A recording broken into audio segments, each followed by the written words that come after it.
श्री स्वामी समर्थ मैत्रिणींनो, जयराज व्लॉगमध्ये तुमचं मनापासून स्वागत करते. आपल्या यूट्यूब परिवाराचं, आपल्या यूट्यूब फॅमिलीचं माझ्या चॅनलमध्ये खूप खूप स्वागत करते. आज मी तुम्हाला स्वामींची दररोज सेवा कशी करावी याबद्दल थोडी माहिती सांगणार आहे. रोजच्या रोज अगदी थोड्या वेळात स्वामींची सेवा कशी करावी असा प्रश्न सगळ्याच स्वामी भक्तांना पडलेला असतो. कारण आजकालच्या धावपळीच्या जगात कोणालाच तेवढा वेळ नसतो. पण तुम्ही 10 किंवा 15 मिनिटं हे स्वामींसाठी काढून तर पहा. तुमच्या आयुष्यात चमत्कार झाल्याशिवाय राहणार नाही, हे सत्य आहे. स्वामींना नामस्मरण खूप प्रिय आहे, म्हणूनच कधीही कुठेही नामस्मरण करत राहा. पहा, संसारात अनेक अडचणी येतात आणि त्या अडचणीतून मार्ग निघण्यासाठी आपल्याला स्वामी सेवा करायला हवी. स्वामींच्या सेवा केल्याने अनेक अडचणीतून मार्ग निघतो आणि आपले जीवन सुखी होते. आपल्याला सर्वांना माहीत आहे की स्वामींना नामस्मरण खूप प्रिय आहे. स्वामी माऊली आपल्या भक्तांना कधीही एकटे सोडत नाहीत. प्रत्येक वेळेस त्यांच्या पाठीशी उभे राहतात. स्वामींची दररोज सेवा कशी करावी तर दररोज स्वामी चरित्र सारामृत या ग्रंथाचे क्रमशः 3 अध्याय दररोज न चुकता वाचन करावे. असे 7 दिवसात तुमचे 21 अध्याय पूर्ण होतील. स्वामी चरित्र सारामृत हा ग्रंथ, हे पुस्तक खूप छोटेसे आहेत आणि त्यात 1 ते 21 अध्याय दिलेले आहेत. हे पुस्तक तुम्हाला स्वामी समर्थ केंद्रात किंवा एखाद्या बुक स्टॉलवर सुद्धा भेटेल. स्वामी चरित्र सारामृतातील 3 अध्याय तुम्हाला रोजचेच वाचायचे आहेत. समजा तुम्ही जर आज 1, 2, 3 अध्याय वाचन केले तर दुसऱ्या दिवशी 4, 5, 6 असे करता करता रोजचेच 3-3 अध्याय वाचन करावे आणि 11 माळी श्री स्वामी समर्थ जप करावा. 11 माळी श्री स्वामी समर्थ जप करणे जर तुम्हाला जमत नसेल तर फक्त 1 माळ श्री स्वामी समर्थ जप करा. पण हो, उठता बसता कधीही कुठेही तुम्ही स्वामींचे नामस्मरण दिवसभरातून करू शकतात. पहा, रोज आपल्याला भरपूर कामं असतात आणि रोजच्या कामातून थोडा जरी वेळ आपण स्वामींची सेवा केली तर आपले जीवन सुखी होते.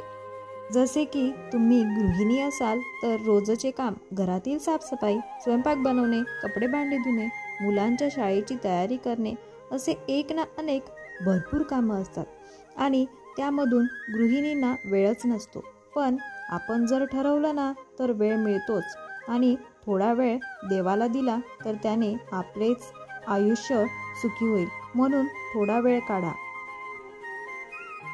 तुम्ही सकाळी किंवा संध्याकाळी कधीही स्वामी सेवा करू शकतात.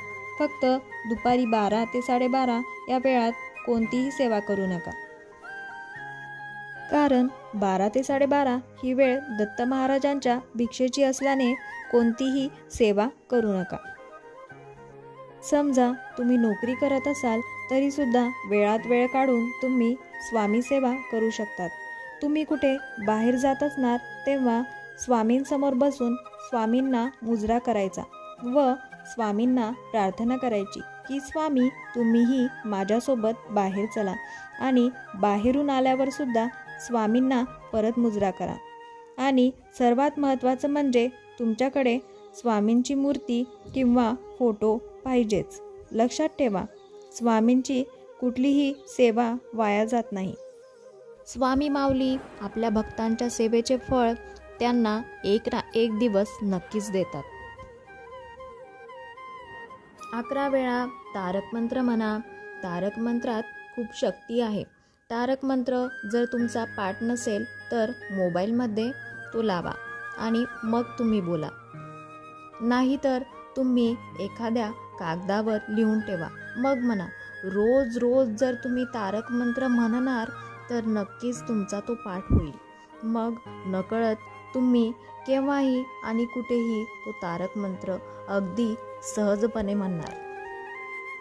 तारक मंत्र बोलल्याने किंवा ऐकल्याने सुद्धा आपले मन स्थिर होते.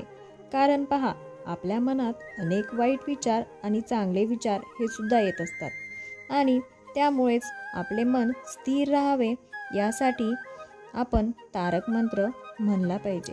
तारक मंत्राचे तीर्थ बनवा व ते सुद्धा रोजच्या रोज घरातील सगळ्यांनी घ्या व घराच्या चारही कोपऱ्यात ते पाणी शिंपडा.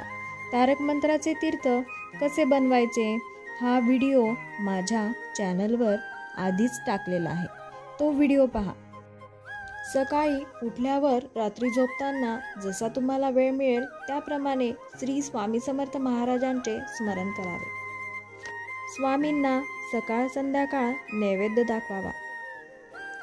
मग तो नैवेद्य भाजी पोळी शिरा किंवा आपल्या घरात जे जे बनवले असेल तो नैवेद्य स्वामींना ठेवा. नंतर तो नैवेद्य सगळ्यांनी घ्या. स्वामींना सकाळ संध्याकाळ मुजरा करायला विसरू नका. अशा पद्धतीने खूप सोप्या प्रकारे आपण दररोज स्वामी सेवा करू शकतो. माझा व्हिडिओ जर तुम्हाला आवडला असेल तर चॅनलला लाईक करा, शेअर करा आणि सबस्क्राईब करा. पुन्हा भेटूया एका नवीन व्हिडिओसोबत. तोपर्यंत श्री स्वामी समर्थ.